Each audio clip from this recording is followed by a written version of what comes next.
Yo tuve la suerte de revistar 31 años en la Policía Nacional y he visto todo un proceso de los últimos 40 años de la evolución de la policía y del crecimiento del delito. Hemos tenido una situación de gravedad que coincidentemente se fija con el...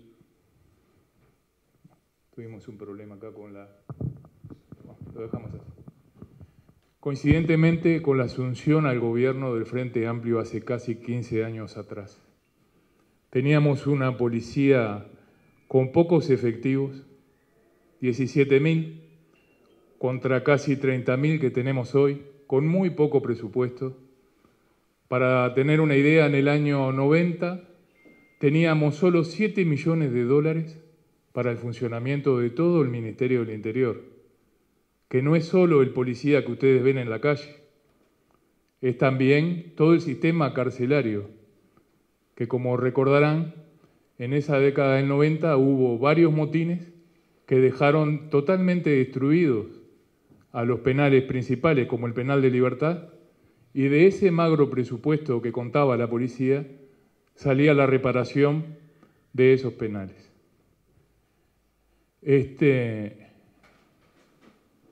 Los índices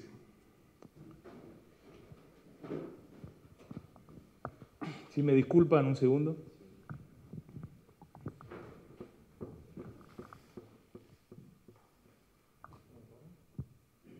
No llega la corriente ahí, ¿eh? Ahora sí.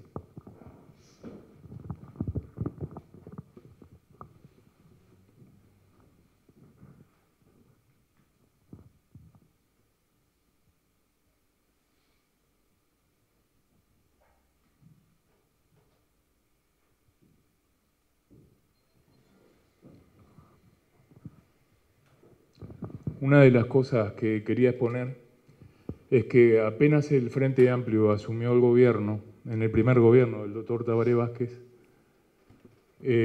manifestó que iba a modernizar la Policía Nacional y que consideraban que no era profesional esa policía y que no se ajustaba a los tiempos modernos, ¿no? Lo que ellos suponían que se debía esperar de un servicio profesional. Bueno, resulta que eso no solo es un error de apreciación, sino que es una mentira, una gran mentira. Las policías de América, salvo la uruguaya, no hay ninguna que tenga esa historia y esa tradición de profesionalismo. Nuestra Policía Nacional fue creada el 18 de diciembre de 1829. En ese momento, en Sudamérica, no había ningún cuerpo unificado ni profesional de policía. Habrán escuchado más de una vez al ministro Bonomi hablar de la supuesta eficacia de su nueva policía del Frente Amplio, que se emulaba al FBI. El FBI recién se crea en 1848.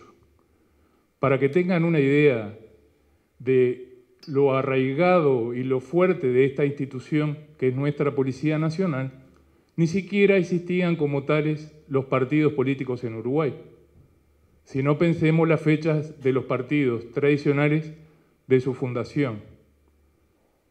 Y el Scotland Yard, que es la policía más antigua de las policías profesionales, muy conocida por su gran capacidad de investigación, se creó en el mismo año que nuestra policía. Acá tenemos lo que está publicado en la página web del Ministerio del Interior de lo que el Frente Amplio buscaba cambiar.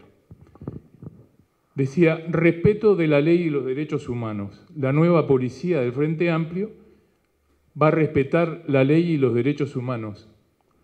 No discriminar. La nueva policía nunca discriminará por el color de la piel, orientación sexual, identidad de género, clase social, creencias religiosas y opiniones. Utilizará la fuerza como último recurso. Solo se recurrirá a la fuerza de manera excepcional y en su justa medida. Lucha contra la corrupción. La policía no aceptará coimas. ni desviará para otros fines los bienes que se confían para el cumplimiento de la misión. Comportamiento ante un sospechoso. La policía explicará el motivo, el procedimiento y los derechos del sospechoso. La detención será un último recurso y se debe tener en cuenta la dignidad, la fragilidad y el estado de salud. Digo, qué bien que suena todo esto, pero no sé si pueden captar el trasfondo de este contenido. Esto es un agravio a la fuerza policial, porque si dicen que esta sería la nueva policía del Frente Amplio, entonces la policía anterior violaba los derechos humanos. La policía anterior discriminaba a la gente por su religión, por su etnia, y la corrupción, ¿no? Yo hace mucho tiempo que no veo ningún caso de corrupción, porque como vamos a ver más adelante, si hay alguna actividad disciplinaria, administrativa y de contralor de la policía, no lo sabemos, porque es todo reservado. Y la policía, antes de que asumiera el Frente Amplio, se controlaba a sí misma.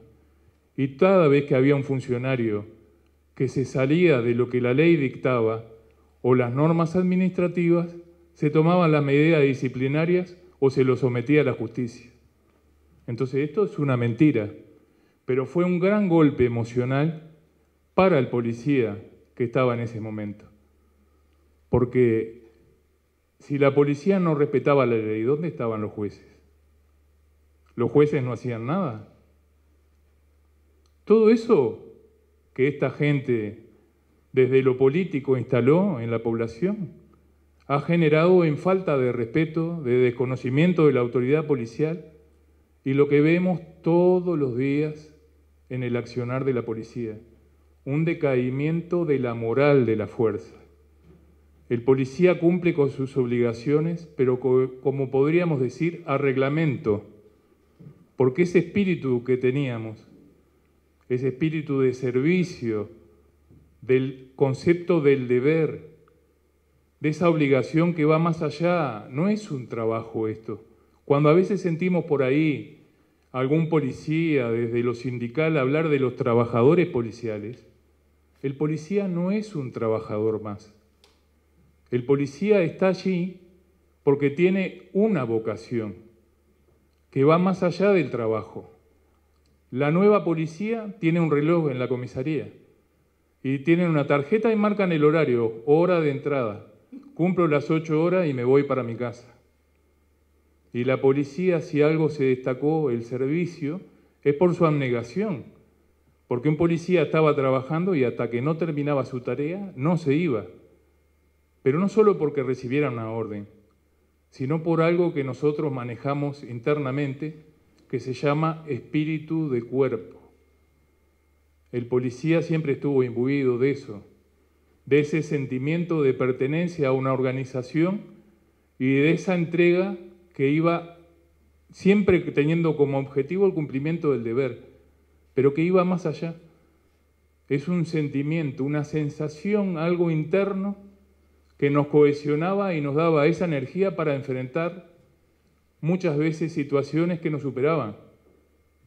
Porque hay que decir la verdad, estuvo la policía mucho tiempo olvidada, porque cuando había que votar un presupuesto, los mismos que hoy nos hablan de esa policía profesional decían no, porque hay que desmantelar el aparato represivo. Entonces no se votaba para los sueldos, no se votaba para los recursos, había pocos móviles para cubrir el patrullaje y lo puedo decir con total certeza porque me pasó, de no tener combustible, de tener un móvil, de decir puede hacer solo 15 kilómetros por día de recorrido, y ese era un tema político, porque los recursos para la policía los vota el sistema político. Entonces, el que haya llegado esta fuerza política al gobierno, lo primero que generó esa gran desmoralización de la fuerza. Y después vino el caos organizacional, porque como vinieron en la mentalidad de hacer la nueva policía, era borrón y cuenta nueva, destruir todo y hacer todo nuevo, una refundación, como creo que habrán visto que sucede en otras áreas del gobierno, en que cuando no cambian todo, por lo menos para darse el gusto le cambian el nombre. Y así pasó. La policía tenía unidades especializadas, como la Dirección de Investigaciones, y ahí, dentro de esa dirección, había unidades muy importantes en las que se requiere tener un conocimiento profesional específico, que era, por ejemplo, como hurtos y rapiñas. Habrán visto que ha pasado en los últimos años de asaltos a cajero, rapiñas a redes de pago, a supermercados. Bueno, el trabajo de lo que eran las rapiñas y de los grupos y bandas organizadas generalmente era abordado por la Brigada de Asaltos, que en la década del 90 fue una de las unidades que terminó con una serie de 4 o 5 bandas que se dedicaban a hacer asaltos de banco en su momento y que eran amplificadas por los medios de prensa. Tenemos homicidios. Bueno, homicidios fue terrible lo que pasó porque era una división con gente que llevaba muchos años ahí y que aparte de la formación profesional que se les da tanto en la Escuela Nacional de Policía como en la Escuela Departamental o en la Escuela de Clases, según la jerarquía del personal, iban adquiriendo una experiencia y cursos específicos que hacían en Policía Científica, de Criminalística, que les iban dando de herramientas, los iban dotando de herramientas para una mayor eficacia en la resolución de homicidios. Tan es así que alrededor del 2000, un poco antes, llegaron a una eficiencia de más del 96% de los casos resueltos. Y hoy, en algunas cifras nos dan el 50% el gobierno y en otras estamos en el 45%. O sea que el cambio fue muy sustancial. Antes una persona que cometía un homicidio sabía que las posibilidades de evadir la acción de la justicia eran pocas, porque cuando querían ver, la policía estaba tras sus pasos. Hoy saben que la impunidad es casi una certeza, porque tienen más de la mitad de posibilidades de evadir esa acción de la justicia y esa acción policial. También teníamos un bastión en lo que se basaba todo el funcionamiento de la Policía Nacional, que era la Dirección de Seguridad, que comprendía a todas las comisarías seccionales. ¿Por qué la importancia de la comisaría? Porque es un control territorial. Hay cosas que la gente no sabe del funcionamiento de una comisaría, y es que conocen el territorio. En cada seccional, el comisario tenía quiénes eran los comerciantes de la zona, los institutos de educación, los lugares que eran complicados, zonas calientes, que se le puede decir, donde se juntaban delincuentes o tenían un accionar, y conocían realmente de su zona aquellos elementos o personas que podían ser de interés para la actuación policial. Y por supuesto, si había un incidente del tipo que fuera, el policía que estaba en esa zona no tenía que estar pidiéndole a un operador que le dijera a dónde tenía que ir o que revisaran un mapa, porque conocía los lugares, sabía que una calle terminaba en un callejón, que se comunicaba una casa con otra, que tal delincuente conocido de la zona, en tal cuadra que había doblado, que lo venían corriendo, vivía un familiar, que era donde se podía refugiar. Esas cosas que un policía que está en un grupo de patrullaje como la gran solución de seguridad que nos dicen todos los días, que es el PADO, no lo puede manejar porque no conoce la zona, porque sale a hacer una persecución y si tiene un celular cerca, capaz que busca un mapa, porque no sabe dónde está, porque si resulta agredido y tiene un enfrentamiento armado y necesita apoyo, no sabe a dónde pedirlo.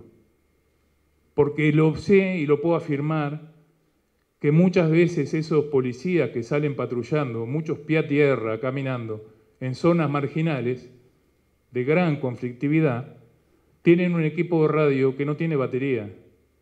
porque está agotada, porque no dieron los tiempos para hacer la carga, o directamente no lo poseen.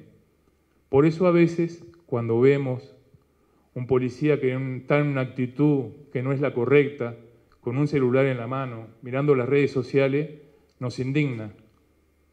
Pero también hoy decirle a un policía no lleve su celular es exponerlo a que lo maten. Porque si tiene una necesidad, necesita apoyo, un procedimiento, trasladar un detenido, si no tiene ese recurso que es propio, porque no se lo da a la institución, está en estado de indefensión.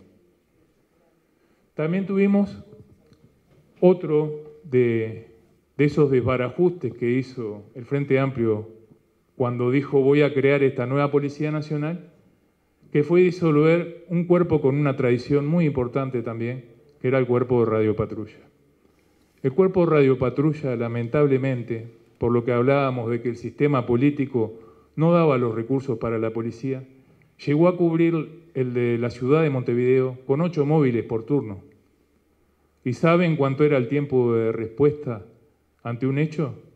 No mayor a 5 minutos. Y la mayoría de los casos llegaban en 3 minutos.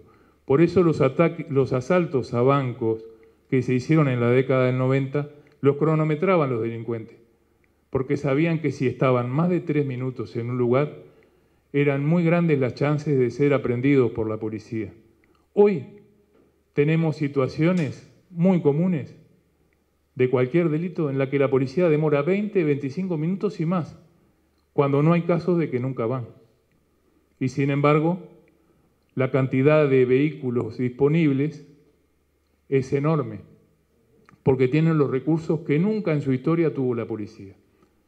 Falta pasar por una zona operacional, por ejemplo, una que está muy visible, como donde era la seccional 14, en Avenida Italia, casi Bolivia. Y si se toman el trabajo van a ver que hay 30, 40 o más patrulleros parados, pero parados. En la calle no están. Y eso no tiene una explicación. Entonces vino esta fuerza política, minó la moral de la policía, los trató de que violaban la ley, de que aceptaban coimas, de que abusaban de la gente, que discriminaban, que hacían un uso indebido de la fuerza, y destruyó toda la base estructural y profesional de funcionamiento de la policía, de un día para el otro. Acá teníamos los números que hablábamos, ¿no? Año 90, 7 millones de dólares el presupuesto del Ministerio del Interior. Año 95, 44 millones de dólares, que ahí hay muchos gastos que en la actividad operacional no se aplicaban, como yo les decía hoy, que eran para la reparación de cárceles, para la adquisición de otros elementos, porque cuando se habla de Ministerio del Interior, la gente piensa que es solo el policía que está en la calle, y hay mucha infraestructura detrás. Después veíamos la cifra que cerró en el año 2019, 800 millones de dólares. Podemos pensar, porque nunca tenemos las cifras reales, porque no son accesibles a la población, que parte de un 40% tal vez llegue lo que son remuneraciones. Pero ahí hay casi 500 millones de dólares que están directamente aplicados a la infraestructura para la actividad de prevención del delito. Todos esos millones. Y esos millones que son más de 2 puntos del Producto Bruto Interno. Cuando nos hablan del déficit fiscal del 4,6, acá en el Ministerio del Interior tenemos más de 2 puntos de ese déficit fiscal. ¿Era más efectiva cuando andaba la bicicleta? Era más efectiva cuando no teníamos nada de esos recursos.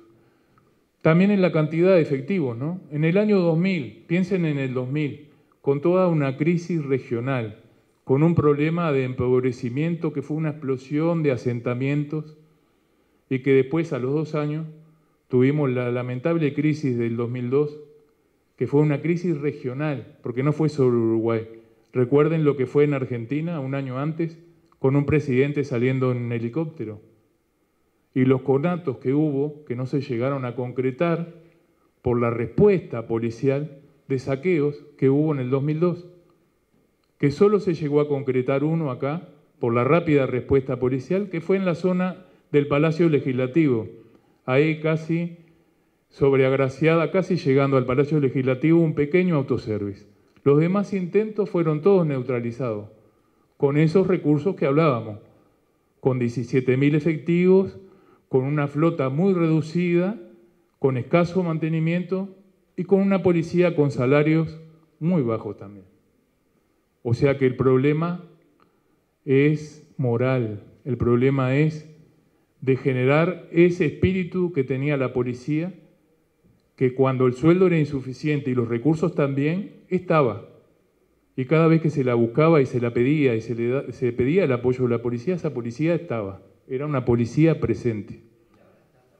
Hoy tenemos 30.000 efectivos. ¿Dónde están? El doble del ejército. El doble del ejército. Cuando las funciones son totalmente diferentes y que la policía necesita otro tipo de organización. De esos 30.000 efectivos tenemos toda una incógnita, porque ahora resulta que todos los fiscales tienen custodia. El ministro tiene custodia, el subsecretario tiene custodia, el inspector nacional de policía tiene custodia, los directores tienen custodia, los jefes de policía tienen custodia, sus familiares tienen custodia, y tenemos la ley de violencia doméstica y ley de género que obliga a la policía a la prestación de seguridad a personas que dicen ser amenazadas, porque no está probado en un juicio. Sin embargo, ante la sola denuncia y manifestación de una persona de que ha sido amenazada por otra, el juez, en vez de disponer la detención de la persona imputada y comprobar o no la veracidad de esa denuncia y de esos dichos, dispone una custodia, que en muchos casos es de 2 policías. O sea que de esos 30.000, las 24 horas. Cuando lo lógico, porque este señor Bonomi siempre nos está hablando del FBI, de Estados Unidos. La mejor policía es la de Estados Unidos. Bueno, en Estados Unidos, cuando una persona es amenazada, no se le da custodia a las 24 horas. Se le da una casa segura. Se lo lleva a un refugio hasta que los posibles autores de esas amenazas que podían poner en riesgo la vida de esa persona son capturados y procesados, que son internados después de haber pasado por un juicio en un establecimiento carcelario y que no son un peligro para la potencial víctima. Acá no, acá le damos custodia. Y como nos han contado los medios de prensa, tenemos señoras que van y se van a un baile con los policías atrás. Y hemos visto fotografías en las redes sociales de un policía en una zona compleja, a la intemperie, bajo la lluvia, prendiéndose un fueguito para poder estar. Y que no puede cometer un atentado violento al pudor, pero tiene que ir a un baño y no tiene a dónde ir. Entonces, ¿qué hace? ¿Está en la vía pública? No puede usar la vía pública de baño, pero tampoco tiene a dónde ir. No puede, ¿no? Maneja la custodia la persona que es víctima potencial. Y cualquier servicio de seguridad, hasta la custodia de un presidente, no la maneja un presidente, la maneja el servicio policial. Porque el que va a disponer la custodia tiene que ir, estudiar el lugar, ver las condiciones físicas para dar la mejor prestación de esa seguridad, instruir al personal, decirle las características y los riesgos eventuales a los que está expuesto y cómo puede neutralizarlos, y ahí se instala el servicio de custodia. Hoy los policías van y no saben qué cara tiene la persona que los puede terminar agrediendo.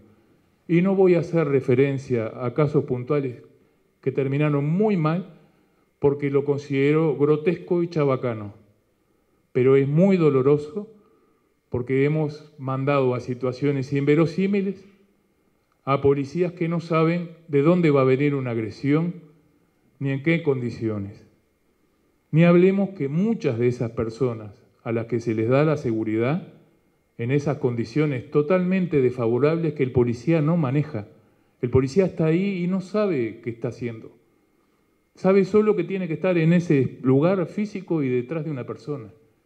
Y muchas veces esa persona es la que la agrede, como dice el amigo, o es una persona que está involucrada en actividades delictivas. Porque tenemos muchos casos de una persona amenazada y que a su vez comercializa drogas, y sabemos que ese policía está 2 veces expuesto. Entonces, ¿cuál es el criterio? Los jueces tienen una autoridad legítima, por supuesto, la ley lo faculta, pero el gobierno no es un dibujo de papel, y la Suprema Corte tampoco. Y si se dan órdenes desde la justicia que no son coherentes, para eso tenemos un sistema político. Y no se ve, lamentablemente no se ve. Porque lo lógico, lo de manual, lo de esa policía que sueña Bonomi de Estados Unidos, es: señora, usted está en una situación de riesgo, venga con nosotros, le vamos a dar un refugio donde usted, sus hijos, su familia van a estar seguros, y pasado esa situación de riesgo va a volver a su vida normal. Hoy no pasa. Hoy estamos haciendo algo que no tiene sentido, y como todo es reservado, como todo es secreto en este gobierno, porque la transparencia no existe, porque Gas Sayago no sabemos cómo es, el contrato de UPM no sabemos cómo es, la compra del horno de 80 millones de dólares de acá no sabemos, y en los temas de seguridad menos. El puerto que van a hacer, todo secreto. Pero en nuestro tema, que es el de la seguridad, no sabemos absolutamente nada de nada. No sabemos qué cantidad de policías, sabemos que hay situaciones, porque ha trascendido, de que una persona se va a desplazar y se saca un patrullero que cuando hay un copamiento, una rapiña, un hurto en la calle y va a ser la respuesta del ciudadano, se lo saca de ese patrullaje para trasladar a esa persona que está bajo custodia. Termina siendo un servicio de remis, no un servicio policial. Acá hay algunas cifras, ¿no?, para ver la locura de este número de policías que no están, porque no se ven. Ese es el gran tema. Estados Unidos tiene 223 policías cada 100.000 habitantes. Canadá, 202. En América Latina, que la zona y la región es mucho más compleja que Uruguay, eso es verdad, pero es por un problema cultural y de una diferencia también de densidad de población. Por ejemplo, Brasil tiene un índice de homicidios que está como por 24,8 cada 100.000 habitantes. Qué disparate, ¿no? Acá estamos en 11,8. Estábamos en 11,1 y ahora con las últimas cifras estamos en 11,8. Pero tiene 209 millones de personas, 25,6 de personas por debajo de la línea de la pobreza, casi un cuarto de la población. Y problemas de la extensión territorial, ¿no? Un control de ciudades que tienen más habitantes que todo nuestro país no es una cosa sencilla. Aparte está probado que en los grandes núcleos urbanos hay proliferación del delito. Es más difícil de controlar porque las condiciones de vida son diferentes. Entonces hablábamos que en Uruguay el número de policías cada 100.000 habitantes es de 421, todo un récord. Y sin embargo, creció un 54% las rapiñas, más de un 30% los homicidios y seguimos para arriba. Estamos en 414 homicidios. Y no es solo una cifra, porque creo que ese es el gran tema y la gran diferencia con esa nueva policía que nos prometió el Frente Amplio, que las personas antes de esto no eran números. Cada muerto es una persona, es una familia atrás, una situación de vida, una comunidad, que es lo que no quieren entender en este momento, que no es un tema que si bajamos, que si subimos, no. El Estado y la policía tienen la obligación de dar una respuesta, porque atrás de esas situaciones hay personas, no es un número. Cada muerto vale igual que el otro. Y una persona muerta no se puede arreglar con nada, ni con una prestación, ni con una pensión. Es un hecho que ya está consumado e irreversible.